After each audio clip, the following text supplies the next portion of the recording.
নবীজি সাল্লাল্লাহু আলাইহি ওয়াসাল্লাম বলেন, শাবান মাস হলো এমন এক মাস যেটা রজবের পরে রমজানের আগে। এই মাসের ব্যাপারে মানুষেরা উদাসীন। অধিকাংশ মানুষ এই মাসের ব্যাপারে গাফেল। নবীজি বলেন, এই মাস হলো এমন এক মাস যেই মাসের প্রত্যেকটা দিন বান্দার আমল আল্লাহ তাআলার সামনে হাজির করা হয়। হাদিসের মধ্যে আসছে, নবীজি সাল্লাল্লাহু আলাইহি ওয়াসাল্লাম প্রত্যেক সোম এবং বৃহস্পতিবার রোজা রাখতেন। জিজ্ঞাসা করা হলো, ইয়া রাসূলুল্লাহ সাল্লাল্লাহু আলাইহি ওয়াসাল্লাম, কেন আপনি সোম এবং বৃহস্পতিবার রোজা রাখেন? নবীজি বলেন, সোমবার আল্লাহ তাআলা আমাকে এই দুনিয়াতে পাঠিয়েছেন, এই জন্য সোমবার রোজা রাখি। আর বৃহস্পতিবার রোজা রাখি এই কারণে যে এই দিন বান্দার আমল আল্লাহ তাআলার কাছে পেশ করা হয়। নবীজি বলেন, আমি এটা পছন্দ করি, আমার আমল আল্লাহর সামনে পেশ করা হবে, ওই সময় বা ওই অবস্থায় আমি থাকবো রোজাদার। অন্যান্য সময় সপ্তাহে একদিন আল্লাহর সামনে বান্দার আমল হাজির করা হয়, কিন্তু শাবান মাস এমন এক মাস, নবীজি সাল্লাল্লাহু আলাইহি ওয়াসাল্লাম বলেন, শাবান মাসের প্রতিটা দিন বান্দার আমল আল্লাহর কাছে পেশ করা হয়। এজন্য নবীজি বলেন, যেহেতু প্রত্যেক দিন আল্লাহর কাছে বান্দার আমল পেশ করা হয়, আমি এটা পছন্দ করি, আমি এটা ভালোবাসি যে আমার আমল আল্লাহ তাআলার সামনে পেশ করা হবে, আর ওই অবস্থায় আমি থাকবো রোজাদার। ওয়ালহামদুলিল্লাহি রাব্বিল আলামিন। সুবহানাকা লা ইলমা লানা ইল্লা মা আল্লামতানা ইন্নাকা আনতাল আলিমুল হাকীম।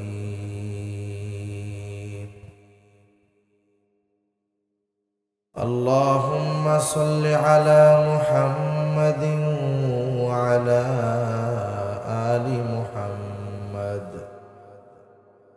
কামা সাল্লাইতা আলা ইব্রাহিম ওয়া আলা আলি ইব্রাহিম ইন্নাকা হামিদুম মাজিদ। اللهم بارك على محمد وعلى آل محمد كما باركت على إبراهيم وعلى آل إبراهيم إنك حميد مجيد। আলহামদুলিল্লাহ, ঐতিহ্যবাহী মানিকগঞ্জ জেলার অন্তর্গত গড়পাড়া আসাদুল উলুম মাদ্রাসা এর উদ্যোগে হাফেজ ছাত্রদের পাগড়ি প্রদান উপলক্ষে ষষ্ঠ বার্ষিক ওয়াজ মাহফিলের সম্মানিত শ্রদ্ধেয় সভাপতি জনাব সৈয়দ মোহাম্মদ আখতার সাহেব, সভাপতি আসাদুল উলুম মাদ্রাসা, আমন্ত্রিত উলামায়ে কেরাম, সামনে উপস্থিত মুরব্বিয়ানে কেরাম, সমবয়সী যুবক বন্ধু, স্নেহের ছোট ভাই, মাইকের আওয়াজ যত দূরে যায় নিজ নিজ স্থানে অবস্থানরতা সম্মানিতা শ্রদ্ধা মা ও বোন, আল্লাহ রাব্বুল আলামিনের দরবারে অগণিত শুকর যে মহান মালিক হায়াতে বরকত দিয়ে সুস্থ রেখে বিজ্ঞ উলামা হযরতদের জবান থেকে খুবই গুরুত্বপূর্ণ কথা শ্রবণ করবার, আমাকেও আপনাদের খেদমতে কিছু কথা বলবার তৌফিক যে মহান মানিব দান করেছেন, সে মহান মানিবকে খুশি করার জন্য মহব্বতের সাথে জবান খুলে অন্তর থেকে আমরা একবার কালিমাতুশ শুকর পাঠ করি, আলহামদুলিল্লাহ। অগণিত দুরূদ ও সালাম সৈয়দুল আম্বিয়া, আশরাফুল আম্বিয়া, খাতামুল আম্বিয়া, ইমামুল মুরসালিন রহমাতুল্লিল আলামিন মুহাম্মদুর রাসূলুল্লাহ সাল্লাল্লাহু আলাইহি ওয়াসাল্লামের উপর আমি আপনাদের খেদমতে পবিত্র কোরআনুল কারীমের একটা আয়াত ও রাসূল আকরাম সাল্লাল্লাহু আলাইহি ওয়াসাল্লামের অগণিত হাদিস থেকে দুইটা হাদিস পাঠ করেছি। আল্লাহ তাআলার কাছে তৌফিক চাই, আল্লাহ তাআলা কিছু কথা বলার তৌফিক দেন যে কথাগুলো আমাদের সবার দুনিয়া এবং আখিরাতের জন্য কল্যাণকর হয়। সকলে জবান খুলে বলি আমিন। মাস চলতেছে শাবান মাস। কি মাস? শাবান মাস। সময়ের সাথে সাথে রমজান একেবারে নিকটবর্তী। যখন রজব মাসের আগমন ঘটত, রাসূলুল্লাহ সাল্লাল্লাহু আলাইহি ওয়াসাল্লাম দোয়া করতেন, আল্লাহুম্মা বারিক লানা ফি রজব ওয়া শাবান ওয়া বাল্লিগনা রমাদান। আল্লাহ, আপনি আমাদেরকে রজব এবং শাবানের বরকত দান করেন, আমাদেরকে আপনি রমজান পর্যন্ত পৌঁছায়া দেন। সাথে সাথে শাবান মাস যখন শুরু হতো, রাসূলুল্লাহ সাল্লাল্লাহু আলাইহি ওয়াসাল্লাম বলেন, আহসু হিলালা শাবান লিরমাদান। তোমরা রমজানের জন্য শাবানের চাঁদ তথা শাবানের তারিখ গণনা করো। তাহলে রোজা শুরু হওয়ার 2 মাস আগের থেকেই মোটামুটি প্রস্তুতি চলত।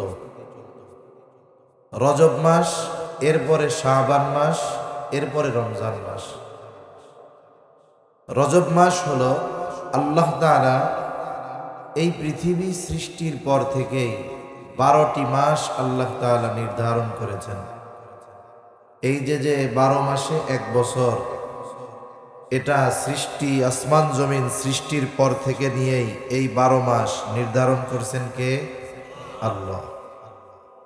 এই 12 মাসের মধ্যে 4টি মাস সম্মানিত মাস, হারাম মাস, সম্মানিত মাস।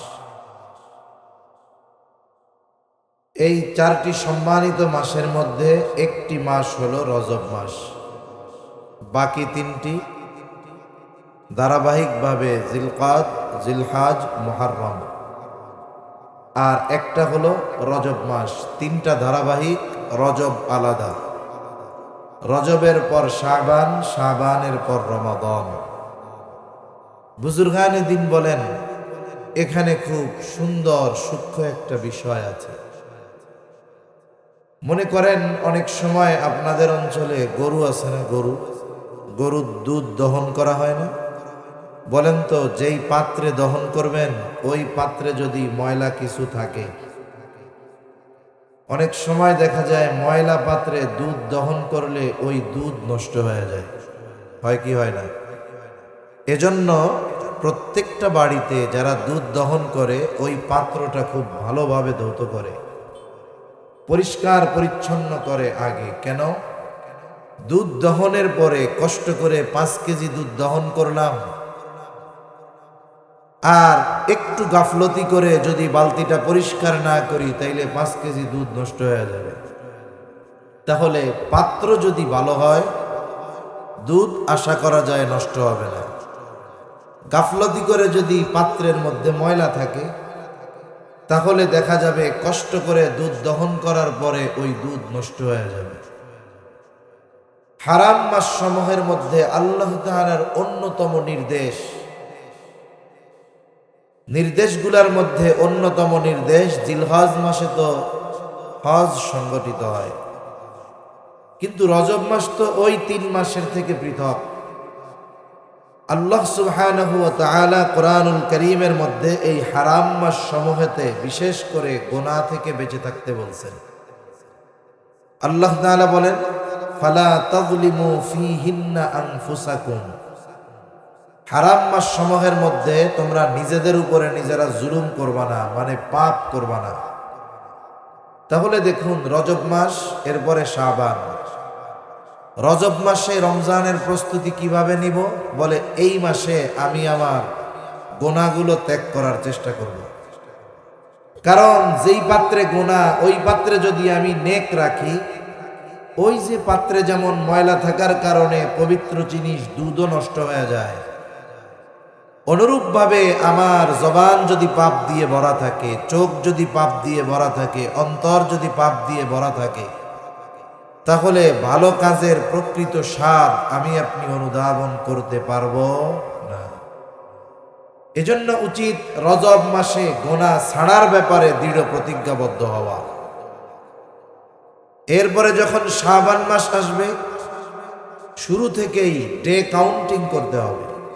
দেখেন না, বিশ্বকাপ ফুটবল খেলা, ক্রিকেট খেলা, অলিম্পিক খেলা যখন হয়, এখন তো মানুষ পেপার পত্রিকা কম পড়ে, আগে আমরাও দেখছি ছোটবেলায়।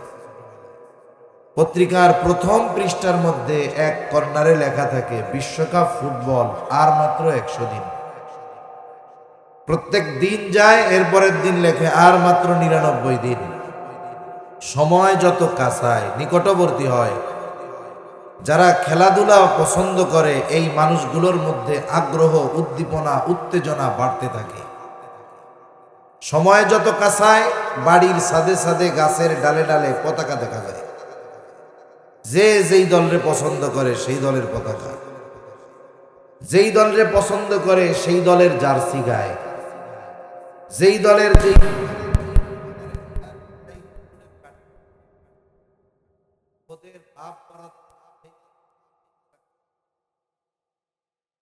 আমাদের মধ্যে তো ইবাদতের হওয়ার দরকার।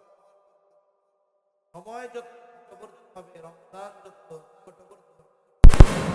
আমাদের কর্ম, আগ্রহ, উদ্দীপনা এমন হবে যেন সাধারণ মানুষ বুঝতে পারছে রোজা চলে আসতেছে।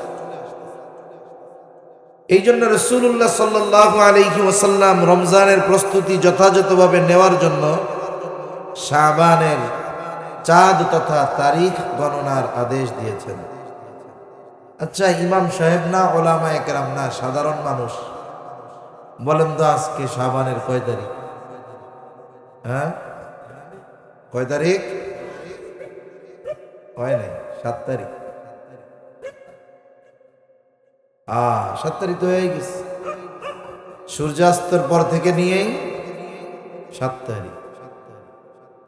আমরা অনেকজন বলছেন 6 তারিখ, এক হিসাবে ঠিক আছে। আমরা তো ইংরেজি হিসাব করি, রাত 12টার পরে তারিখ পরিবর্তন হয়। ওই হিসাব উনার যদি জেহেন দিকে থাকে ঠিক আছে, তবে সূর্যাস্তের সাথে সাথে একটা তারিখ শেষ হয়, আর একটা তারিখ শুরু হয়। এটা হিজরি সন, যেটা আরবি তারিখ, যেটা আমরা সবাই প্রতিদিন হিসাব করব। বিশেষ করে মাগরিবের সময় যখন নামাজে যাব, হিসাব করব যে আজকে শুরু হলো 8 তারিখ, আগামীকাল 9 তারিখ। এভাবে করতে করতে 29 তারিখ যেই দিন হবে, এর পর দিন সন্ধ্যায় খোলা ময়দানে আমরা একটু চাঁদ দেখার চেষ্টা করব। যেহেতু গত আরবি মাস 30 দিনে গেছে, আশা করা যায় এই মাসটা 29 দিনে হওয়ার সম্ভাবনা বেশি।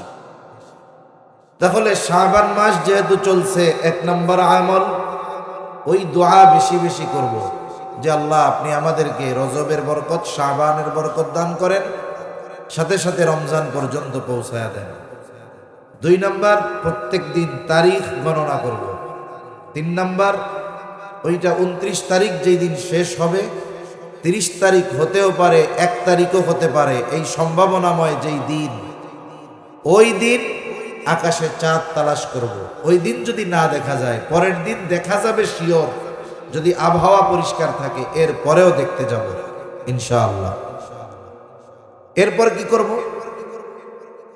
রমজান মাসে রোজা রাখা বা অন্যান্য ইবাদত যেন আমাদের জন্য সহজ হয়, এজন্য শাবান মাসে বেশি বেশি রোজা রাখার চেষ্টা করব।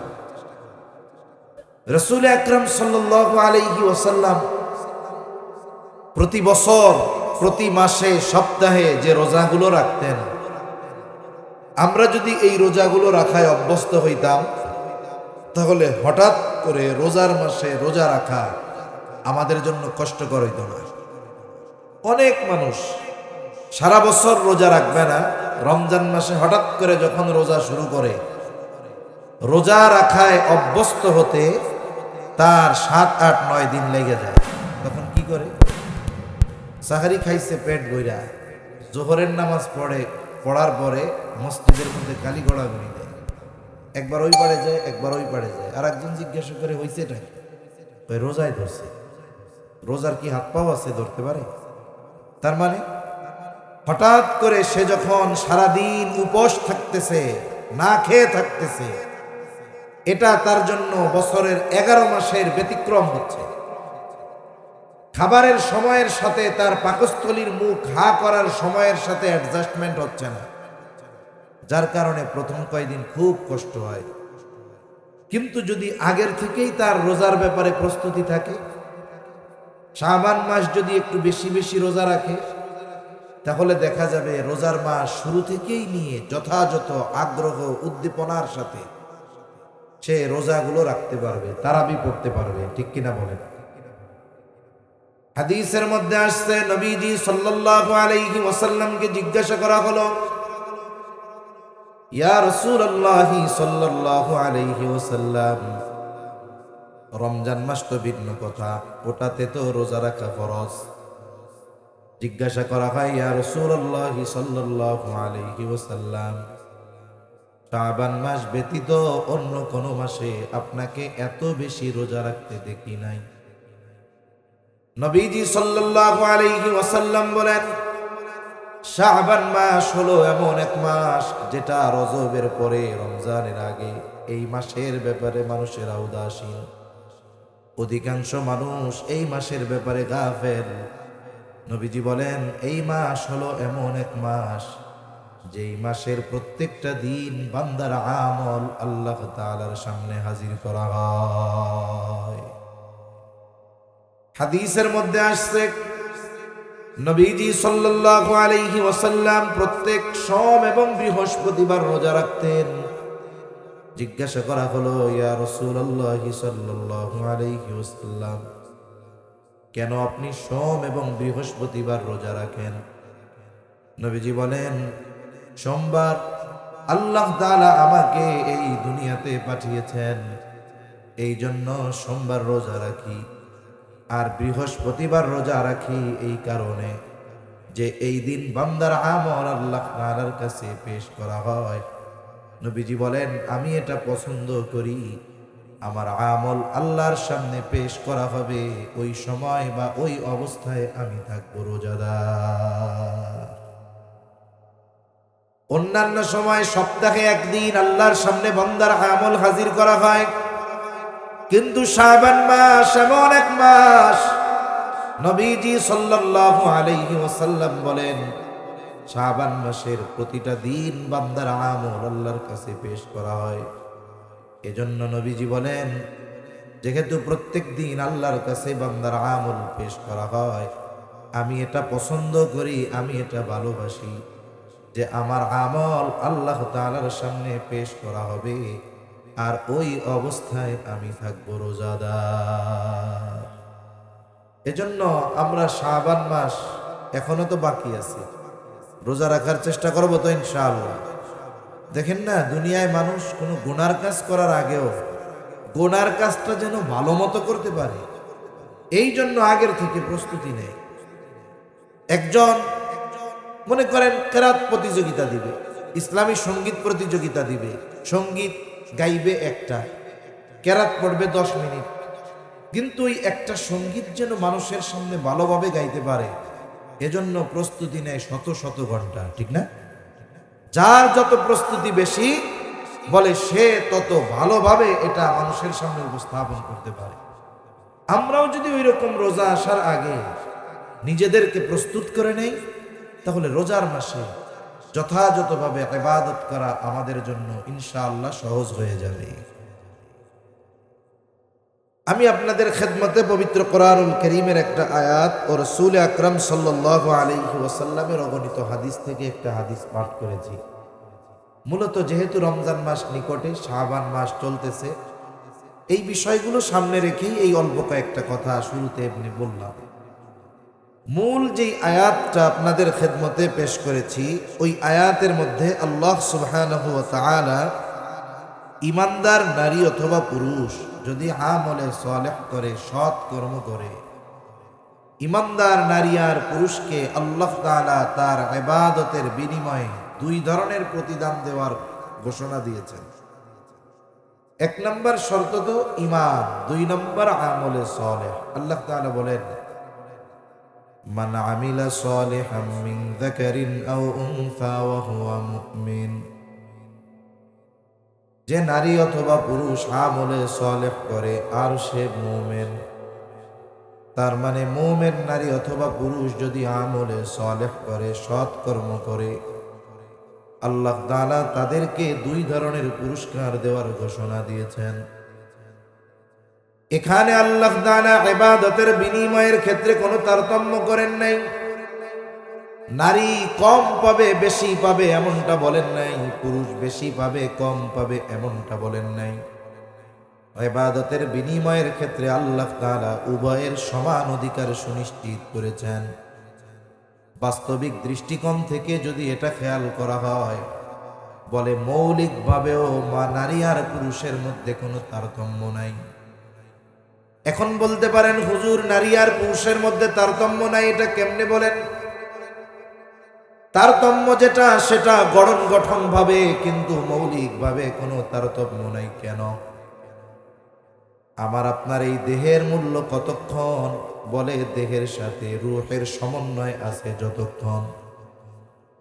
তাহলে আমার আপনার দেহের মূল্য হলো রূহের কারণে। এই জন্য এই দেহ দেখতে যত সুন্দর হোক, চামড়া যত সুন্দর হোক, যদি রূহ না থাকে, বলেন তো এই দেহের কোনো দাম আছে নাকি? তাহলে মানুষের মৌলিক জিনিসটা হলো রূহ। আর আল্লাহ রাব্বুল আলামিন রূহের পরিচয় কোরআনুল কারীমের মধ্যে প্রদান করতে গিয়া কোনো তারতম্য করেন নাই। নারীর রূহের ব্যাপারেও যেই পরিচয়, পুরুষের রূহের ব্যাপারেও সেই পরিচয়। আল্লাহ তাআলা নারী আর পুরুষ সৃষ্টি করেছেন দুইজনের মাধ্যমে, তবে রূহ আল্লাহ তাআলা সৃষ্টি করেছেন একজন থেকে। কোরআনুল কারীমের মধ্যে আল্লাহ তাআলা বলেন, ইয়া আইয়ুহান নাসুত্তাকু রাব্বাকুমুল্লাযী খালাকাকুম মিন নাফসিন ওয়াহিদা ওয়া খালাকা মিনহা যাওজাহা وبث منهما رجالا كثيرا ونساء। আল্লাহ তাআলা বলেন, হে মানব সম্প্রদায়, ইত্তাকু রাব্বাকুম, তোমরা তোমাদের রবকে ভয় করো। কোন রব? বলে আল্লাযী খালাকাকুম মিন নাফসিন ওয়াহিদা, যিনি তোমাদেরকে একটি প্রাণ থেকে সৃষ্টি করেছেন। আর আল্লাহ তাআলা যখন সমগ্র মানব জাতিকে উদ্দেশ্য করে বলতেছেন কথা, তখন এইখানে মুসলিম নাই, অমুসলিম নাই, নারী নাই, পুরুষ নাই, সবাইকেই উদ্দেশ্য করে আল্লাহ তাআলা বলতেছে, তোমরা তোমাদের রবকে ভয় করো, যিনি তোমাদেরকে একটি প্রাণ থেকে সৃষ্টি করেছে। হাদিসের মধ্যে আসছে, নবীজি সাল্লাল্লাহু আলাইহি ওয়াসাল্লাম বলেন, আল্লাহ তাআলা আদম আলাইহিস সালামের পৃষ্ঠদেশ তথা পিঠ থেকে কিয়ামত পর্যন্ত যত মানুষ আসবে, যত মানুষ দুনিয়ায় আছে, যত মানুষ দুনিয়া থেকে চলে গেছে, হোক নারী অথবা পুরুষ, আল্লাহ তাআলা সকলের রূহ আদম আলাইহিস সালামের পৃষ্ঠদেশ তথা পিঠ থেকে আল্লাহ তাআলা সৃষ্টি করেছে। তাহলে সব রূহ সৃষ্টি হয়েছে কয়জন থেকে? ঘুম আসতেছে আপনাদের? কয়জন থেকে? একজন থেকে। এরপরে আল্লাহ তাআলা রূহের পরিচয় দিয়েছেন আর এক জায়গায়। মক্কার কাফেররা যখন আহলে কিতাব আলেমদের থেকে প্রশ্ন শিখে আসছে নবীজিকে করার ব্যাপারে, তারা শিখায় দিছে, তোমাদের মধ্যে যেই ব্যক্তি নিজের নবী দাবি করে, তাকে গিয়ে এই তিনটা প্রশ্ন করবা। যদি জবাব দিতে পারে তাহলে বোঝা যাবে সে নবী। এই তিন প্রশ্নের মধ্যে একটি প্রশ্ন ছিল, ওয়ায়াসআলুনাকা আনির রূহ। তারা প্রশ্ন করেছে, লম্বা ঘটনা আছে, ওই দিকে যাওয়া যাবে না। আল্লাহ তাআলা একটা সময়ে জবাব পাঠায় দিয়েছে। আল্লাহ রাব্বুল আলামিন বলেন, ওয়ায়াসআলুনাকা আনির রূহ, তারা আপনাকে জিজ্ঞাসা করে, আপনার কাছে জানতে চায় রূহ কি জিনিস।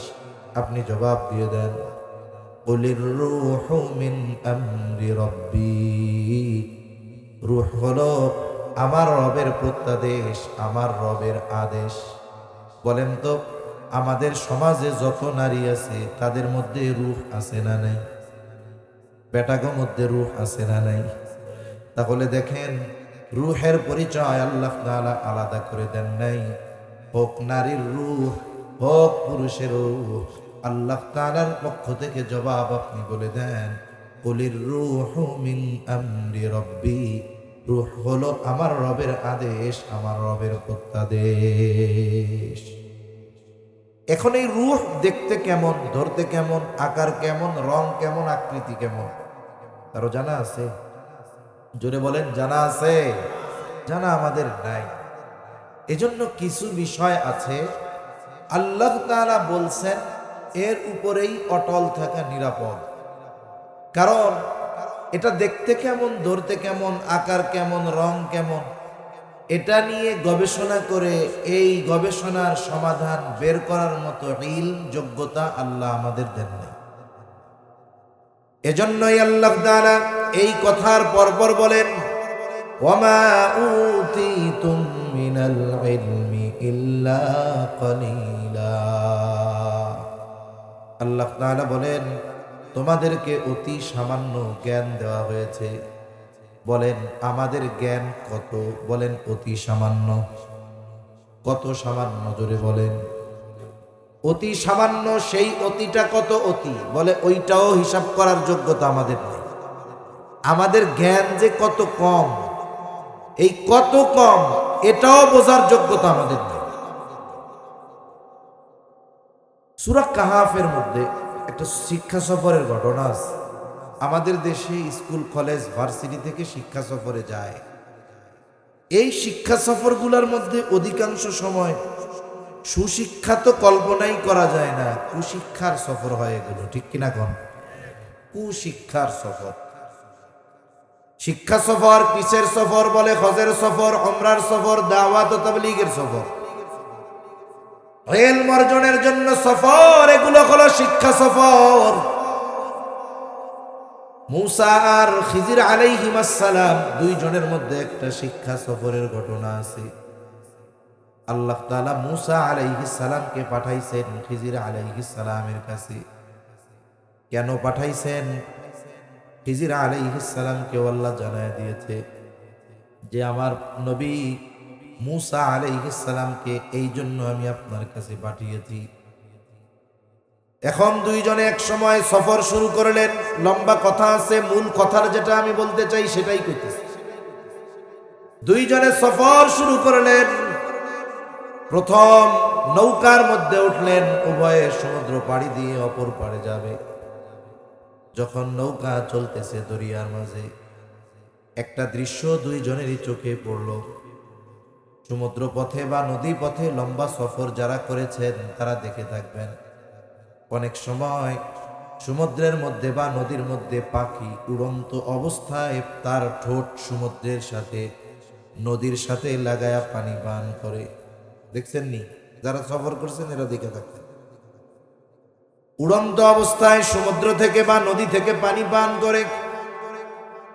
এইরকম একটা দৃশ্য দুইজনের চোখেই ধরা পড়ল। খিজির আলাইহিস সালাম বলে, ও ভাই মূসা, আল্লাহ তাআলার ইলম, আল্লাহ তাআলার জ্ঞান যদি গোটা সমুদ্রের পানির সমপরিমাণ হয়, তাহলে গোটা সৃষ্টি জগতের যত মানুষ আছে, যত সৃষ্টি আছে, আল্লাহ তাআলার জ্ঞান যদি গোটা সমুদ্রের পানির সমপরিমাণ হয়, বলে গোটা সৃষ্টি জগতের জ্ঞান আল্লাহ তাআলার জ্ঞানের তুলনায় ওই যে সমুদ্রের থেকে পাখি যে পানি পান করতেছে, পাখির ঠোঁটে যতটুকু পানি লেগে আছে, বলে আল্লাহর জ্ঞান যদি গোটা সমুদ্রের পানির সমপরিমাণ হয়, গোটা সৃষ্টি জগতের জ্ঞান ওই পাখির ঠোঁটে লেগে থাকা পানির চাইতেও কম। সুবহানাল্লাহ। চিন্তা করছেন এই এক ফোঁটা পানি গোটা সৃষ্টি জগতে যত মখলুক আছে, এই এক ফোঁটা পানি এই গোটা সৃষ্টি জগতের সকল সৃষ্টির জ্ঞানের সমপরিমাণ নয়, বরং তার চেয়ে কম আল্লাহর জ্ঞানের তুলনায়। তাহলে আমাদের জ্ঞান কত কম, অথচ আমরা যদি একটু কোনো মতে কিছু বুঝতে পারি, আমার সে বড় আর কে আছে। অনেক সময় তো অনেকে মক্তবে পড়াও মাদ্রাসার মুহতামিমের চাইতে বেশি বোঝা যায়, আছে না এরকম কতজন? হেরা কি পরে আলিফ বেতে এসে আমরা পড়ছি না, মহা জ্ঞানী মনে করে নিজেদের। এজন্য কিছু বিষয় নিয়ে অহংকার করতে হয় না, ক্ষমতা নিয়ে অহংকার করতে হয়, কারণ মূলত ক্ষমতা দেন কে? কুলিল্লাহুম্মা মালিকাল মুলকি তুতিল মুলকা মান তাশাউ ওয়া তানজিউল মুলকা মিম্মান তাশাউ ওয়া তুইজ্জু মান তাশাউ ওয়া তুযিল্লু মান তাশাউ বিয়াদিকাল খায়র ইন্নাকা আলা কুল্লি শাইইন কাদির। ক্ষমতা দেন আল্লাহ, ক্ষমতা কেড়ে নেন আল্লাহ, সম্মান দেন আল্লাহ, অপমান করেন আল্লাহ। যারা মূলত এই ক্ষমতা, নেয়ামত, ইলম, জ্ঞান এগুলোকে আল্লাহর নেয়ামত মনে করে শুকরগুজার বান্দা হয়, যারা আল্লাহর শুকর করে ওরা কখনো ফখর করে না, ঠিক কিনা বলেন?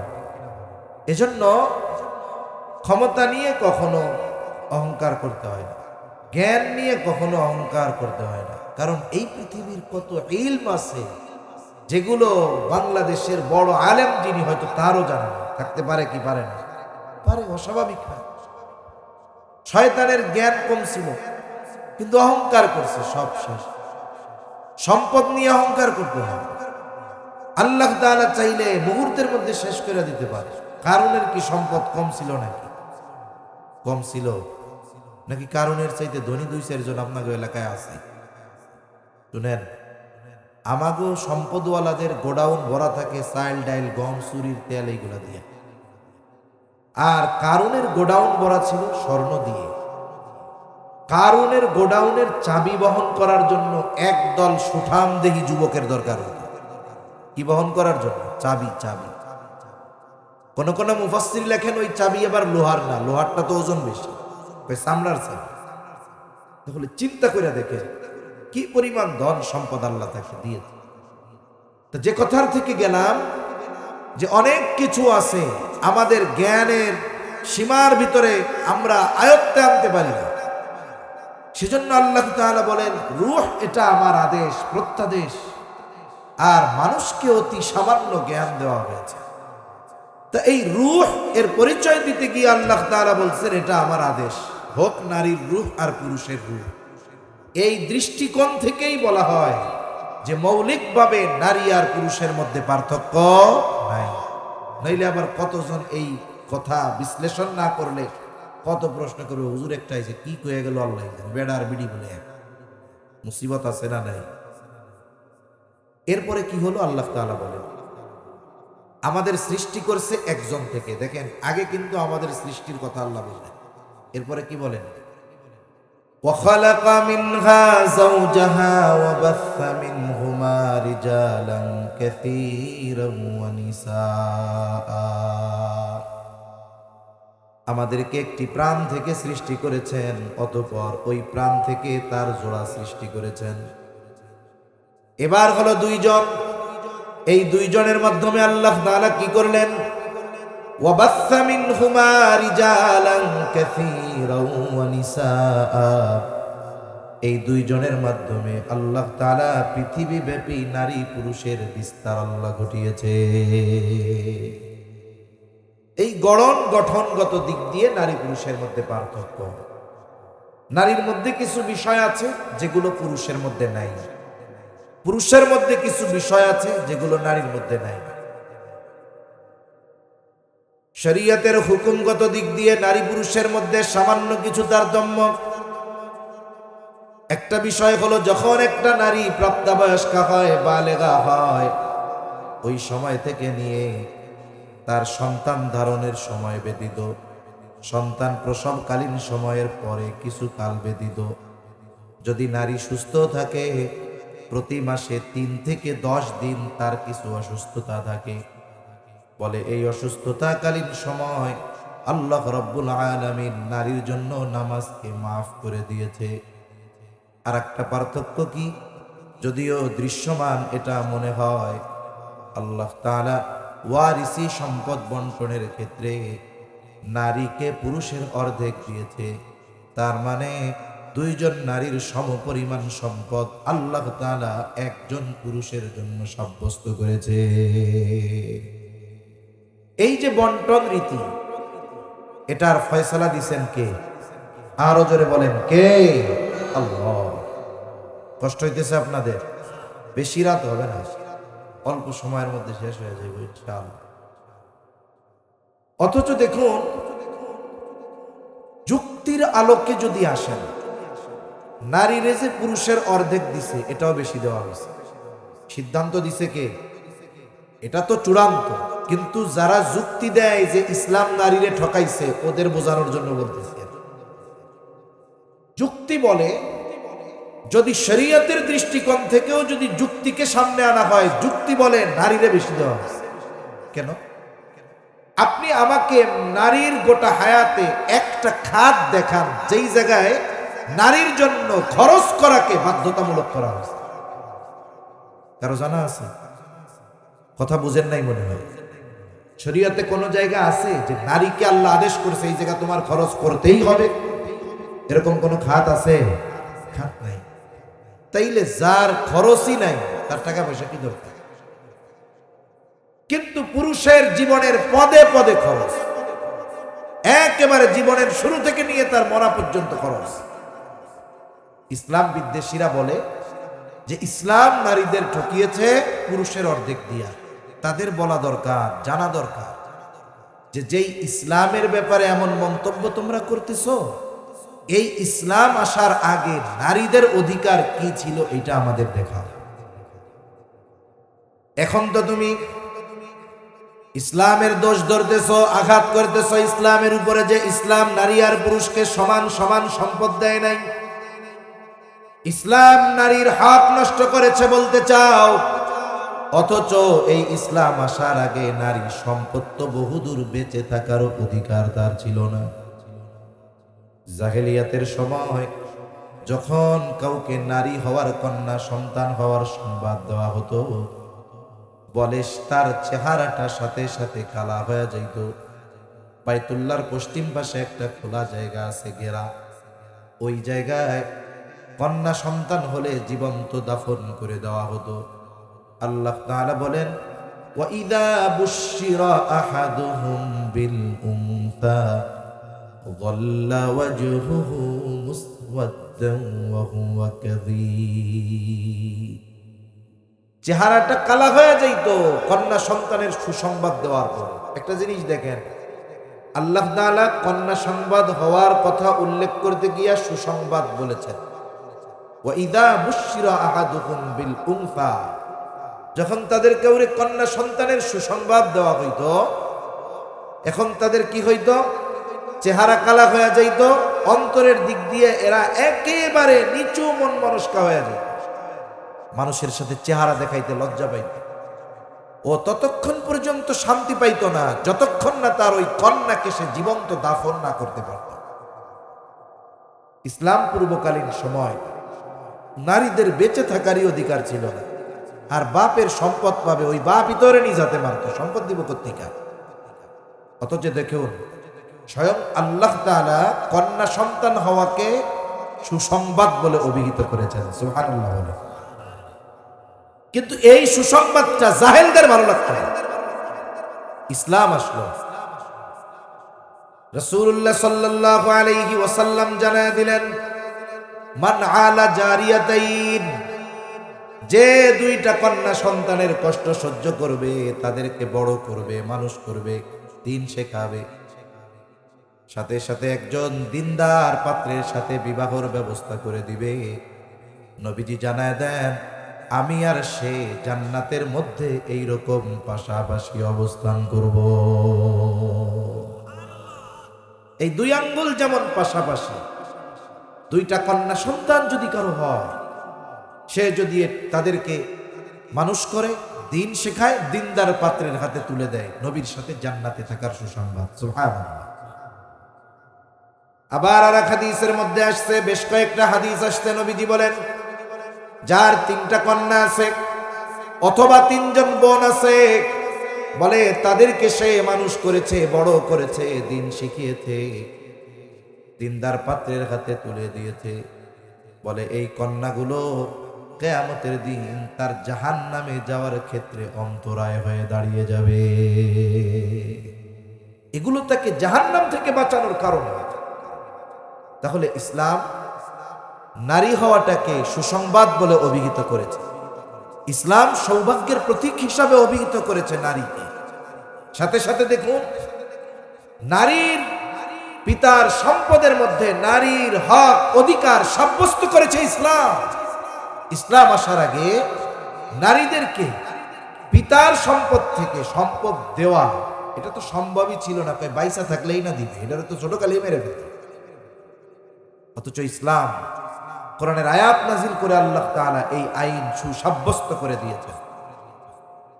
এরপরেও যুক্তি বলে তাদের বেশি দিতে, কিন্তু ইসলাম বিদ্বেষী যারা, এদের কাজ হলো ইসলামের বিরুদ্ধে আচরণ করা, সঠিকটা বুঝুক আর না বুঝুক।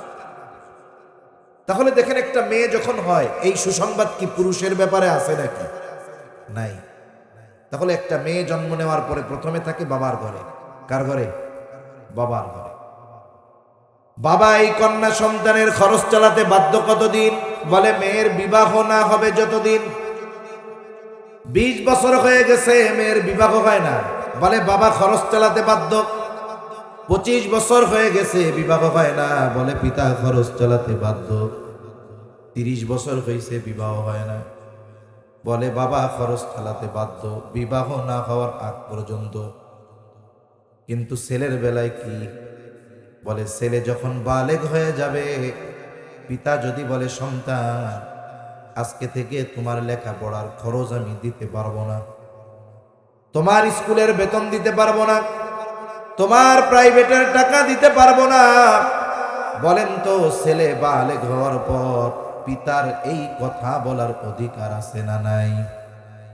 বালেগ কয় বছরে হয়? আহাদুল বুলুগ, বালেগ হওয়ার সর্বশেষ সময়সীমা হলো 15 বছর আরবি হিসাবে। ইংরেজি হিসাবে মেয়াদ কাল হয় 14 বছর 7 মাস। তার মানে 14 বছর 7 মাস পর আর নাবালক বলার কোনো সুযোগ নাই, বরং 12 বছরেও হতে পারে, 13 বছরেও হতে পারে, 14 বছরেও হতে পারে। চিকিৎসকরা বলেন এখন যে পরিমাণ ফুড পয়জনিং, অনেক সময় 7, 8, 9 বছরেও সে বালক হয়ে যায়। মানে বালেগ হওয়ার যে আলামত, এটা 8, 9, 10 বছরে প্রকাশ পায়। এই যে দেখুন, ইসলামের এই সিদ্ধান্তটা আমাদের দেশের আইনে নাই। রাষ্ট্রীয় আইনে বলেন তো বালক বা বালেগা কয় বছরে হয়? জানেন না মনে হয়? আপনাদের কি খারাপ লাগতেছে? ঘুম আসতেছে? কোনো অপ্রয়োজনীয় কথা হইতেছে? অনেক সময় কিন্তু প্রয়োজনীয় কথা ভাল লাগে না, এটা আমিও জানি। কোনো অসুবিধা? তাহলে ঘুমাইতেছেন কেন? একটা তাকবীর দেন, নারায়ে তাকবীর, নারায়ে তাকবীর, মাশাআল্লাহ। তাহলে 18 বছরের আগে নাকি বালক হয় না বা বালেগ হয় না বা প্রাপ্ত বয়স্কা হয় না। এই কারণে দেখেন, আপনারা হয়তো জানবেন বাংলাদেশে কিশোর অপরাধ বাড়তেছে। জানেন এটা আপনারা? কিশোর গ্যাং বাড়তেছে, 14, 15, 16 বছরের খুনি বাড়তেছে। এই 18 বছরের, 17, 18, 16 বছরের একজন খুন যদি করে, একে আটক করার পর বলা হবে এ হলো অপ্রাপ্ত বয়স্ক। এইটা কইয়াই মনে করেন তার শাস্তি 100 ভাগের 90 ভাগ বাদ। এজন্য ইসলামী শাসন ব্যবস্থা যদি হয়, তাহলে কে কোন সময় বালেগ হলো এর সঠিক সময় জানা যাবে। আর কোন ছেলে বা মেয়ের প্রাপ্ত বা প্রাপ্তবয়স্কা হওয়া, এটা 18 বছর বা বয়সের সাথে সুনির্দিষ্ট নয়, বরং সর্বোচ্চ সময়সীমা 14 বছর 7 মাস কিন্তু এর আগেও হতে পারে। কিন্তু দেখুন আমাদের আইন অনুযায়ী 18 বছরের আগে কেউ যদি বাস্তবেই প্রাপ্তবয়স্ক বয়স্কা হয়েও যায়, যদি অপরাধ করে, অন্যায় করে, ওই অপরাধকে তুচ্ছ বলে উড়িয়ে দেওয়া হয়। ঠিক কিনা বলে? 11 বছর বয়স্ক এক মেয়ে পালায় গেছে তার এক বয়ফ্রেন্ডের সাথে, বরিশাল বাড়ি, মা ক্যান্সার রোগী, মেয়ে টিকটক করে 11 বছরের মাইয়া ভাইগা চলে গেছে কেন সেই নওগাঁ। চিন্তা করে দেখেন আপনার সমাজে যদি আপনি আপনার 17-16 বছরের একটা মেয়েকে বিবাহ দিতে যান, আর যদি তারা খবর পায় 14 গোষ্ঠী নিয়ে হাজির হয়ে যাবে, আপনারে গ্রেফতার করবে, বাড়ির সব বয়স্কদের গ্রেফতার করবে, বিবাহ ভেঙে দিবে, রান্না করছেন লাথি মেরে পাতিল উপড়ায় ফালায়া দিবে। কিন্তু আপনার মেয়ে সে যদি 11 বছরে 12 বছরে গুনাহ করে, জেনায় লিপ্ত হয়, এ দায় রাষ্ট্র বহন করবে। ঠিক কিনা বলে? তাহলে এটা কেমন আইন? এজন্য আইনের ক্ষেত্রে ব্যালেন্স দরকার। সেজন্য ইসলাম ছাড়া কোনো আইনের মধ্যে ব্যালেন্স আসে না, কিয়ামত পর্যন্ত আসবেও না। ঠিক কিনা বলে? তাহলে দেখুন ছেলের ক্ষেত্রে কি হলো, বলে বালেগ হলেই পিতা বলতে পারে তোমার খরচ চালাতে আমি বাধ্য নই। কিন্তু মেয়ের ক্ষেত্রে কথা বলার অধিকার পিতার নাই। বয়স 20 বছর হয়ে গেল, বিবাহ কেন হয় না? তুমি আমারে চাকরি করে খাওয়াও, এই কথা মেয়েকে বলতে পারবে না। তাহলে পিতা মেয়ের খরচ চালাতে বাধ্য কতদিন? বলে মেয়ের বিবাহ না হবে যতদিন। আবার দেখুন বিবাহের সময় অনেক পিতা কন্যা সন্তান জন্ম নেওয়ার সাথে সাথে চিন্তা করে তার বিবাহ দিতে হবে, প্রতি মাসে 100-1000 টাকার একটা ডিপিএস তুলে ফেলে মেয়ের বিবাহ দিতে হবে। আবার ফাঁকা জমিনের মধ্যে 20টা মেহগুনি গাছ লাগায় মেয়ের জন্মের পর। কেন লাগাও? চাচা মাইয়া হইছে তো বিয়া দেওয়ার লাগবো, এর লাইগা আগের থেকেই ব্যবস্থা করি। বলেন তো মেয়ে বিবাহ উপযুক্ত হলে, মেয়ের বিবাহ যদি পিতার দেওয়া দায়িত্ব হয়, ছেলে যদি বিবাহ উপযুক্ত হয়, ছেলের বিবাহ দেওয়া কি পিতার দায়িত্ব নয়? ছেলে মেয়ে উভয় যদি বিবাহ উপযুক্ত হয়, উভয়ের বিবাহ দেওয়ার দায়িত্ব অভিভাবক পিতার। কিন্তু পিতা মেয়ের বিয়া দেওয়ার জন্য সেই জন্মের পর থেকেই রেডি। আর পোলা যদি প্রাপ্তবয়স্ক হয়, ওরে আগে কয় নিজের পায়ে খাড়া, এবার কোনো মতে চাকরি বাকরি বা ব্যবসা বাণিজ্য ধরছে, এখন কয় দেহন তেলে বিয়া দিয়া দেন। কয় তোমারে 25 বছর খাওয়াইলাম, আমাকে 5 বছর না খাওয়াই এই পরের মাইয়ারে খাওয়ানো দরবার, আগে 5 বছর ইনকাম করে খাওয়াও, এরপরে বিয়া করি। মনে রাখবেন, কোন সন্তান বিবাহ উপযুক্ত হওয়ার পরে তাকে বিবাহ না দেওয়ার কারণে যদি সে কোনো অন্যায় করে, অপরাধ করে, ওই পিতা যদি আল্লাহর ওলিও হয়, ওই ছেলে কক্সবাজার গোনা করবে, বাপ মসজিদে সেজদায় আছে, ওই অবস্থায় আমলনামায় গোনা যোগ হবে। এজন্য ছেলে যখন হবে ওইরকম 10টা গাছ লাগাবে, যে ছেলের তো বিবাহ দিতে হইব। ডিপিএস করবেন, জায়েজ না জায়েজের কথা আমি বলতেছিলাম, মূলত সম্পদ জমান, এটা মূল কথা আর কি। এরপরে ছেলে যখন বিবাহ উপযুক্ত হবে, গাছ 10টা 10 লাখ বিক্রি করে বলবেন তুমি বিবাহ উপযুক্ত, তোমার বিয়া দেওয়া আমার উপরে দায়িত্ব ছিল, ওই যে 10 লাখ, বিয়া করো, কর্ম করো, ব্যবসা বাণিজ্য করো, তোমার অপরাধের ভাগ আমি নিতে পারবো না। শেষ। এ কথা বলার মতো বাপ এ সমাজে না, এ দেশে কম আছে। ঠিক কিনা কম? তাহলে মেয়ে বিবাহের সময় সব খরচ তার বাপ দেয়, এই জায়গাও ছেলেটারে ঠকায়।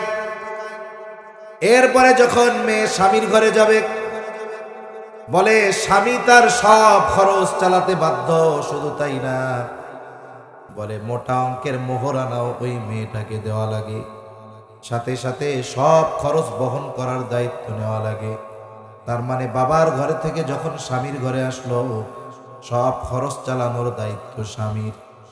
এরপরে হায়াত ঠিকভাবে চলতেছে, স্বামী মারা গেছে, আল্লাহ সন্তান দিয়েছে, আল্লাহ তাআলা স্পেশাল ভাবে আয়াত নাজিল করে ওই মায়ের সমস্ত খরচ চালানোর দায়িত্ব সন্তানের উপরে দিয়ে দেয়। গোটা হায়াতে তার কোনো খরচ নাই, আর পুরুষের খরচের শেষ নাই। শুরুতে যখন কি হবে, প্রথমে তো পোলা থাকে, ওই টাইমে খরচ কি কয়, আগে আমাকে ইনকাম করে খাওয়া, এরপরে বিয়া করিস। মানে শুরু হইলো আগে পরিবারের পেছনে খরচ, এরপরে বিয়া করবে, ওই জায়গায় খরচ, পোলাপান হবে, এরপরে খরচ। এক কথায় জীবনের প্রতি পদে পদে পুরুষের খরচ। এজন্য যদিও দৃশ্যমান এমন মনে হয় যে নারীরে পুরুষের অর্ধেক দেওয়া হয়েছে, কিন্তু বাস্তবে নারীকে বেশি দেওয়া হয়েছে, ঠিক কিনা বলেন? কিন্তু ইবাদতের ক্ষেত্রে এই রকম দৃশ্যমান কোনো তারতম্য নাই। এখানেও যদি হিসাব করা হয়, বুজুর্গানে দিন বলেন এই জায়গায় আল্লাহ তাআলা নারীদেরকে জিতায় দিয়েছে। বলে একটা পুরুষ যদি ইচ্ছা করে নফল নামাজ পড়তে মন চায়, মসজিদে গিয়া পড়তে পারে। নারী মন চাইলেই যাইতে পারে না। কেন পারে না? বলে সে ঘরে থাকে, স্বামীর জন্য রান্না করে, স্বামীর মা বাবার জন্য রান্না করে, স্বামীর কাপড় চোপড় ধৌত করে, সন্তানগুলারে লালন পালন করে। ঠিকমতো ফরজ নামাজ পড়াও তার জন্য কষ্টকর হয়ে যায়। বাচ্চা কাচ্চা সামাল দিতে গিয়া, স্বামীর জন্য রান্না করতে গিয়া। বুজুর্গানে দিন বলেন কোন নারী যদি অন্যান্য ফরজ ওয়াজিব এগুলো ঠিক রাখার পর এই যে গৃহস্থলী কাজগুলা করে, বলে শুধুমাত্র যদি আল্লাহর সন্তুষ্টির জন্য এই কাজগুলো করে, বলে এগুলো তার আমল নামায় কবুল ইবাদত বলে গণ্য হয়ে যায়। কিন্তু ওই পুরুষ বেটা যে মসজিদে গিয়া নফল নামাজ পড়লো, এর নামাজ তো কবুল হইতেও পারে, নাও পারে। কিন্তু মহিলা যদি খালি আল্লাহর জন্য করে, যে আল্লাহ আপনার সন্তুষ্টির জন্য আমি এগুলা করতেছি, তাহলে কি হইল? তার এই যে চুলার মধ্যে লাঠি দিয়া জাল ঠেলতেছে, বলে এটাও তার আমল নামায় সব হিসাবে যোগ হয়ে গেল। তো হ্যাঁ, এবার আসেন মূল কথা বলে শেষ করে দেই। আল্লাহ তাআলা বললেন ইমানদার নারী পুরুষ আর আমলে সালেহ, এক নম্বর শর্ত হলো ঈমান। ঈমানবিহীন কোন ভালো কাজের প্রতিদান আখিরাতে পাওয়া যায় না। বলে এই দুনিয়াতে মানুষ যদি কোনো ভালো কাজ করে, যদি ঈমানদার হয়, তার আমলের প্রতিদানের দুই অবস্থা। যদি বেঈমান হয়, ভালো কাজ করে, এক অবস্থা। বেঈমান ভালো কাজ করলে ওই ভালো কাজের যা প্রতিদান দেওয়ার আল্লাহ তাআলা দুনিয়াতেই দিয়ে দেয়। বলে ঈমানদার না হওয়ার কারণে ভালো কাজের প্রতিদান আখিরাতে পাওয়ার কোনো সুযোগ নাই। আর যদি কেউ ঈমানদার নেক আমল করে, বলে তার নেক আমলের কিছু প্রতিদান আল্লাহ দুনিয়ায় দেয়, আর পরিপূর্ণ প্রতিদান আল্লাহ তাআলা আখিরাতে দিবে। মন্দ কাজের ক্ষেত্রে বলে দুনিয়ায় কিছু প্রতিদান দিবে, আখিরাতে পরিপূর্ণ প্রতিদান আল্লাহ তাআলা দিবেন। তাহলে মূল কথা হলো আমরা ঈমানদার। আমরা যদি এই দুনিয়ায় নেক আমল করি ঈমান ঠিক রেখে, তাহলে দুনিয়ায়ও নেক আমলের কিছু প্রতিদান পাওয়া যাবে, আখিরাতে পরিপূর্ণ পাওয়া যাবে। এখন আসেন, আল্লাহ তাআলা এক নাম্বার শর্ত দিয়েছেন ঈমান। এখন ঈমান বলতে কি বুঝি? আমরা যদি এতটুকু মনে করি যে আমি আল্লাহকে স্রষ্টা বলে বিশ্বাস করি, আসমান জমিনের মালিক আল্লাহ, আমাদেরকে বানিয়েছেন আল্লাহ, এতটুকু বিশ্বাস করার মাধ্যমে একটা ব্যক্তি পরিপূর্ণ ঈমানদার হতে পারে না। কারণ এই বিষয়ের বিশ্বাসগুলো মক্কার কাফেরদেরও ছিল। আল্লাহ তাআলা কুরআনুল কারীমের মধ্যে বলেন ওয়ালাইন সাআলতাহুম মান খালাকাস সামাওয়াতি ওয়াল আরদা লায়াকুলুন্নাল্লাহ। আপনি যদি মক্কার মুশরিকদের কাছে জানতে চান, তাদেরকে যদি জিজ্ঞাসা করেন মান খালাকাস সামাওয়াতি ওয়াল আরদ, আসমান এবং জমিনের স্রষ্টা কে, আপনি যদি এই প্রশ্ন মক্কার মুশরিকদের কাছে করেন, এই প্রশ্নের জবাব কি দিবে তারা? আল্লাহ তাআলা আগেই জানায় দেন দুইটা তাকিদ যোগ করে, লায়াকুলুন্নাল্লাহ, অবশ্যই অবশ্যই তারা বলবে আসমান জমিনের স্রষ্টা হলেন আল্লাহ। এরপরে আল্লাহ তাআলা আরেক জায়গায় বলেন ওয়ালাইন সাআলতাহুম মান নাযালা মিনাস সামাই মাআন ফাআহইয়া বিহিল আরদা বা'দা মাউতিহা লায়াকুলুন্নাল্লাহ। আপনি যদি মক্কার মুশরিকদের কাছে জানতে চান, আপনি যদি তাদের জিজ্ঞাসা করেন মান নাযালা মিনাস সামাই মাআ, কে আসমান হতে পানি বর্ষণ করে, শুধু তাই না ওই বর্ষিত পানির দ্বারা কে মৃত জমিনকে পুনরুজ্জীবিত করে, অর্থাৎ ওই বর্ষিত পানির দ্বারা ফসল উৎপাদনের অনুপযুক্ত জমিনটাকে কে ফসল উৎপাদনের উপযুক্ত করে তোলে। আপনি যদি তাদের কাছে এই প্রশ্ন করেন, তারা তাদের দেবদেবীদের কথা বলবে না, জবাবে কি বলবে? আল্লাহ তাআলা জানায় দেন, লা ইয়াকুলুন্নাল্লাহ, অবশ্যই অবশ্যই তারা বলবে এগুলো যিনি করেন তিনি হলেন আল্লাহ। আল্লাহ তাআলা এক জায়গায় বলেন, ওয়ালা ইন সাআলতাহুম মান খালাকাহুম লা ইয়াকুলুন্নাল্লাহ, আপনি যদি তাদেরকে জিজ্ঞাসা করেন মান খালাকাহুম, তাদেরকে কে সৃষ্টি করেছে, তারা নাস্তিকদের মতো বলবে না এমনিই হয়ে গেছে, আমাদের দেবদেবী আমাদের বানাইছে। বরং এই প্রশ্নের জবাবেও তারা বলবে, কি বলবে? আল্লাহ বলেন, লা ইয়াকুলুন্নাল্লাহ, তারা অবশ্যই অবশ্যই বলবে আমাদের স্রষ্টা আল্লাহ। এই যে যে বিশ্বাসগুলোর কথা বললাম, এগুলো কাদের বিশ্বাস? কাফেরদের। কাদের? জোরে বলেন। আবু জেহেল, উতবা, সায়বা, ওয়ালিদ ইবনে মুগীরা, এদের বিশ্বাস ছিল এগুলা, যে আল্লাহ আমাকে বানাইছে, আল্লাহই বৃষ্টি দেয়, আল্লাহ আসমান জমিন বানিয়েছে। হাই রে, তাদের বিশ্বাসগুলো কি দৃঢ় ছিল, যার কারণে আল্লাহ তাআলা তাদের এই বিশ্বাসের সাক্ষ্য দিচ্ছে। অথচ এর পরেও তাদের এই বিশ্বাস তাদেরকে জাহান্নাম থেকে বাঁচাতে পারেনি। কেন? কারণ এই বিশ্বাসগুলো করত, সাথে সাথে আল্লাহর সাথে এমন কিছুর শিরিক করত যা এই বিশ্বাসগুলোকে মূল্যহীন বানিয়ে দিয়েছে। কি করত? আল্লাহর সাথে শিরিক করত। কি করত? জোরে বলেন। আল্লাহর সমকক্ষ দাঁড় করায় দিত। মানে যেই বিষয়গুলো একমাত্র আল্লাহ তাআলার কাছে, ওই বিষয়গুলোর ব্যাপারে অন্য কাউকে তারা ক্ষমতাবান মনে করত। যেই জিনিসটা দেওয়ার মালিক আল্লাহ, মনে করত আমার পীরেও দিতে পারে। এরকম লোক আছে না নাই? সেজদা একমাত্র কার জন্য? মনে করে যে আমার পীরেও সেজদা দেওয়া যাবে, এমন লোক আছে না নাই? মনে রাখতে হবে, এই ধরনের মানুষ আর আবু জেহেল এদের মধ্যে কোনো তফাৎ নেই। ওরা মূর্তির সামনে মাথা নত করত, ওরা আর একজন মানুষের সামনে মাথা নত করে। ওরা মনে করতো এই মূর্তি আমাদেরকে এইগুলা দিতে পারবে, আর ওরা মনে করে ওই কবরে গেলে, ওই মাজারে গেলে এগুলো পাওয়া যাবে। কোনো পার্থক্য নেই। এখন ওই মানুষগুলো আমাদের সমাজে আছে। ওরা মারা যাবে, ওদের জানাজা হবে, ওদের জন্য দোয়া হবে, কিন্তু কোনো লাভ নেই। কিন্তু কোনো কি নাই? জোরে বলেন, লাভ নাই। এই জন্য আমাদের ঈমানকে শিরিক মুক্ত করতে হবে।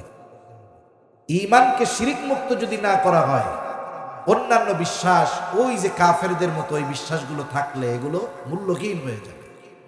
এজন্য যার ঈমান খাঁটি আছে, আমল অল্প হলেও বাঁচার রাস্তা আছে। ঈমান খাঁটি নাই, একেবারে হিমালয়ের পরিমাণ না আসমান পর্যন্ত যদি আমল থাকে, কোনো লাভ নেই। তাফসীরের মধ্যে আসছে শিরিক না করা কত বড় গুরুত্বপূর্ণ বিষয়। কিয়ামতের দিন এক লোক তার আমলনামার মধ্যে গুনাহ ছাড়া কোনো নেকি সে দেখতে পাবে না, কিন্তু আল্লাহ তাআলা তারে বলবে, বান্দা যাও, তোমারে মাফ করে দিলাম, জান্নাতে চলে যাও। লোকটা অবাক হয়ে যায়, বলবে জান্নাতে যাওয়ার তো কোনো কারণ থাকা লাগবে, কেন আমারে আল্লাহ জান্নাতে দিল? ওরও একটু জানতে মন চায় যে আল্লাহ, আমার গোটা হায়াতে পাপ ছাড়া কোনো কিছুই নাই। নামাজ পড়তে বলছেন পড়ি নাই, রোজা রাখতে বলছেন রাখি নাই, সব অমান্য করেছি। মাপ যে করলেন কোন কারণে করলেন? আল্লাহ তাআলা বলবে, বান্দা তোমার হয়তো কোনো আমল নাই, কিন্তু গোটা হায়াতে তুমি কোনো শিরিক করো নাই, শুধুমাত্র এই কারণে আমি আল্লাহ তোমাকে মাফ করে দিলাম। আর আল্লাহ তাআলাও জানায় দেন, ইন্নাল্লাহা লা ইয়াগফিরু আন ইউশরাকা বিহি ওয়া ইয়াগফিরু মা দুনা যালিকা লিমান ইয়াশা। আল্লাহ তাআলা জানায় দেন, তার সাথে যদি কেউ শিরিক করে তিনি ক্ষমা করবেন না। অন্যান্য যত পাপ আছে আল্লাহ তাআলা চাইলে মাফ করে দিবে, আর শিরিককে আল্লাহ তাআলা সাধারণ ছোটখাটো পাপ নয়, আল্লাহ তাআলা শিরকের ব্যাপারে বলেন, ইন্নাশ শিরকা লাযুলমুন আযীম। শিরক হলো মহা অন্যায়, মহা জুলুম। একটা হলো শুধু জুলুম, আর একটা হলো মহা জুলুম। অন্যান্য কোনো পাপকে আল্লাহ তাআলা মহা জুলুম বলেন নাই, কিন্তু শিরকরে মহা জুলুম কেন বললেন? মনে রাখতে হবে সাধারণ জুলুম কোনটা। বলে সবল কর্তৃক দুর্বলের উপরে যদি কোনো অবিচার হয়, এটা হলো জুলুম। আর দুর্বল কর্তৃক যদি সবলের উপরে অবিচার করা হয়, এটা হয় মহা জুলুম। সবল যদি দুর্বলের হক নষ্ট করে, এটা শুধু জুলুম। আর দুর্বল যদি সবলের হক নষ্ট করে, বলে এটা হলো মহা জুলুম। আল্লাহর হক কি? আল্লাহর হক হলো তার ইবাদত করা, তার সাথে শিরিক না করা। তাহলে বলেন তো, শিরিক যদি কেউ করে, সে কার উপরে জুলুম করে? বলেন তো, যার উপরে জুলুম করে সে কি? মহান। আর যে জুলুম করে সে দুর্বল। কত দুর্বল এটা নির্ণয় করার যোগ্যতাও আমাদের নাই। তাহলে একটা মানুষ দুর্বল হয়ে শিরিকের মাধ্যমে জুলুম করে আল্লাহর উপরে, এজন্য শিরিক হলো মহা জুলুম। আল্লাহ আমাদের এই মহা জুলুম থেকে বেঁচে থাকার তৌফিক দান করেন। তাহলে 1 নাম্বার ঈমান, বলে এটা হলো শিরিক মুক্ত ঈমান। 2 নাম্বার আমলে সালেহ, সৎ কর্ম। সৎ কর্মকে সৎ কর্ম বলা যায় না। নামাজ সবাই পড়ে, রোজা সবাই রাখে, দান সাদকা সবাই করতে পারে, কিন্তু সবার নামাজ, সবার রোজা, সবার দান সাদকা এটা সৎ কর্ম বলে অভিহিত হয় না, বিবেচিত হয় না। বুজুর্গানে দিন বলেন, কয়েকটি শর্তের আলোকে ঈমান তো ঠিক থাকতেই হবে। এছাড়া কয়েকটি শর্তের আলোকে যখন কোনো ব্যক্তি নেক আমল করে, বলে ওই নেক আমল বাস্তবিক অর্থে তার জন্য আখিরাতে নাজাতের কারণ হয়ে যায়। 1 নাম্বার শর্ত, যে কোনো আমল একমাত্র আল্লাহর সন্তুষ্টির জন্য করতে হবে। কার জন্য? জোরে বলেন। এই কথাগুলো মনে রাখবো। আলোচনা 5-7 মিনিটের মধ্যে শেষ ইনশাআল্লাহ। 1 নাম্বার, যে কোনো আমল একমাত্র কার সন্তুষ্টির জন্য করব? জোরে বলেন তো। একেবারে ছোট আমলটা, একেবারে বড় আমলটা, সব আল্লাহর জন্য করব। 2 নাম্বার, যে কোনো আমল নবীজির তরিকায় করব, তার মানে সুন্নাত পদ্ধতিতে করব। সুন্নাত হলো এমন এক জিনিস, এই সুন্নাত যেই আমলের সাথে সোয়া লাইগা যায়, ওটা ইবাদত হয়ে যায়। সুবহানাল্লাহ। মনে করেন ইসলাম হলো পরিপূর্ণ এক জীবন ব্যবস্থা। ইসলাম শুধু ইবাদতের পদ্ধতি শিখায় দিয়েছে এমনটা নয়, বরং রাতের বেলা বাতি নিভাইয়া ঘুমাইতে হবে, এটাও ইসলাম আমাদেরকে শিখাইয়া দিয়েছে। নবীজি সাল্লাল্লাহু আলাইহি ওয়াসাল্লাম বলছে, রাতে ঘুমাইলে বাতি নিভাইয়া ঘুমাইবা। এখন তো তেলের বাতি নেই, লাইট এটা বন্ধ করে ঘুমাবেন। সুইচটা বন্ধ করার সময় মনে করবেন যে নবীজি রাত্রে বাতি বন্ধ করে ঘুমাইতে গেছে, বিসমিল্লাহ দিলেন বন্ধ করে। এই যে লাইট বন্ধ করলাম, এটা ইবাদত হবে কি হবে না? নবীজি বলছে রাতের বেলা ঘুমানোর সময় বিছানা জায়গা ঘুমাইবা, কমপক্ষে লুঙ্গির নিচ দিয়া হইলেও ঝাড়ু দিবা। মানে গুরুত্ব বোঝানোর জন্য বলছে, লুঙ্গির নিচে দিয়া হইলেও কি করবা? ঝাড়ু দিবা। আপনি তো বিছানা ঝাড়ু দেন, আপনার ঘরওয়ালিও ঝাড়ু দেয়, আপনি শুধু বইলা দিবেন যে শোনো, এটা যখন করবা নিয়ত করবা যে নবী বিছানা ঝাড়ু দিতে বল। এটা মুখ দিয়ে তো কওয়া লাগবে না, অন্তরে চিন্তা আনবা, নিয়ত ঝাড়ু দিবা। তাহলে এই বিছানা ঝাড়ু দেওয়াটাও ইবাদত হয়ে যাবে। সুবহানাল্লাহ। তাইলে নামাজ পড়বেন, রোজা রাখবেন, অন্যান্য ইবাদত, এগুলো কি সুন্নাত তরিকায় নাই? 3 নাম্বার, বলে যেই আমল করবে ওই আমলের মাসলা মাসাইল গুলো জানতে হবে, এজন্যই ইলম দরকার। রাসূলুল্লাহ সাল্লাল্লাহু আলাইহি ওয়াসাল্লাম বলেন, তলাবুল ইলমি ফারিদাতুন আলা কুল্লি মুসলিম। দ্বীনি ইলম শিক্ষা করা প্রত্যেক মুসলমান নরনারীর উপরে ফরজ। কতটুকু ফরজ? বলা হয় দ্বীনি ইলমের 2টা স্তর। কয়টা স্তর? জোরে কোন কয়টা? 2টা। একটা হলো ফরজে আইন, আর একটা হলো ফরজে কিফায়া। ফরজে আইন কোনটা? বলে যেটা সবার জন্য শেখা লাগবে, প্রত্যেক ব্যক্তি নারী হোক আর পুরুষ হোক তাদের জন্য ফরজ। ফরজে কিফায়া কোনটা? বলে কিছু মানুষ অর্জন করলেই হয়ে যাবে। যেমন জানাজার নামাজ, আপনাদের এলাকায় একজন মারা গেছে, কয়েকজন মানুষ যদি ওই ব্যক্তির গোসল দিয়া কাফন দিয়া জানাজা পড়ায় দাফনের ব্যবস্থা করে, সবার উপর থেকে জিম্মাদারি আদায় হয়ে যাবে। কিন্তু যদি এলাকার কেউ ওই লাশটা দাফন কাফনের ব্যবস্থা না নেয়, জানাজার ব্যবস্থা না করে, বলে সকলের গুনাহগার হওয়া লাগবে। তাহলে ওই যে অল্প কয়েকজন মানুষ জানাজা পড়লো, তারা বাকি সব মানুষের দায়িত্ব পালন করে দিল, তারা আমাদের কল্যাণকামী, তাই না? এখন দেখেন, ফরজে কিফায়া এক এলাকায় মনে করেন কোন আলেম নেই, এটা বুজুর্গানে দ্বীনের কথা আমি আপনাদের শোনাইতেছি, কোন আলেম নেই এক এলাকায়, নাই তো নেই, মুফতি সাহেব নাই, মৌলানা সাহেব নাই, বলে ওই এলাকার সব গুনাহগার হবে। কেন? ওই এলাকার কিছু মানুষ আলেম হওয়া দরকার ছিল। এই জন্য একটা এলাকায় যখন মাদ্রাসা হয়, হাফেজ হয়, আলেম হয়, মৌলানা সাহেব হয়, এই মাদ্রাসায় যারা পড়ে এরা আমাদের উপকার করে। কেমনে? ওই কয়জন জানাজার নামাজে শরীক হয়ে আমাকে বাঁচাই দিচ্ছে, যেমন এই মাদ্রাসায় আমার এলাকার কিছু মানুষ পড়ে, আপনার এলাকার কিছু মানুষ আলেম হওয়ার মাধ্যমে সকলকে গুনাহ থেকে বাঁচায় দেয়। আর যেটা ফরজে আইন, বলে এটা তো প্রত্যেকের জন্য এই পরিমাণ শিখতে হবে। নামাজ ফজরেরটা আপনার উপরেও ফরজ, আমার উপরেও ফরজ, আমারটা আপনি পড়লে হবে না, আপনারটা আমি পড়লে হবে না, হবে? তাহলে এই নামাজ পড়ার জন্য যত মাসলা মাসাইল দরকার, শেখার দরকার আছে না নাই? যেমন নামাজে বাইরে ভেতরে 13 ফরজ, বলে যদি যে কোনো একটা ফরজ ছুটা যায়, বাহিরের যদি একটা না থাকে, নামাজের মধ্যে একটা ফরজ ছুটে গেছে, বাইরের ফরজগুলোর মধ্যে একটা ফরজ, নামাজ হবে? মানে 13 ফরজ থেকে একটা যদি ছুটা যায়, নামাজ শেষ। নামাজের ওয়াজিব 14টা, বলে ওয়াজিব ছুটে গেলে সাউ সেজদা করতে হবে। এখন ওয়াজিব যে নামাজের মধ্যে ছুটে গেল, টের পাবে কে? বলে ওয়াজিব 14টা যে জানে সে। যে নামাজের 14 ওয়াজিব জানে না, 14টা ওয়াজিব যদি একসাথে ছুটেও টেরও পাবে না, ঠিক কিনা কর? তাহলে 14 ওয়াজিব থেকে যদি একটা ছুটা যায়, সাউ সেজদা দিতে হবে, নাইলে নামাজ হবে না। তার মানে ওয়াজিবের 14টা যে না জানে, ওয়াজিব ছুটে গেলে টের পাবে না, সাউ সেজদা দেবে না, নামাজও হবে না। নামাজ ভঙ্গের 19টা কারণ, বলে 19 কারণ থেকে যদি একটা কারণ পাওয়া যায়, নামাজ ভেঙে যাবে।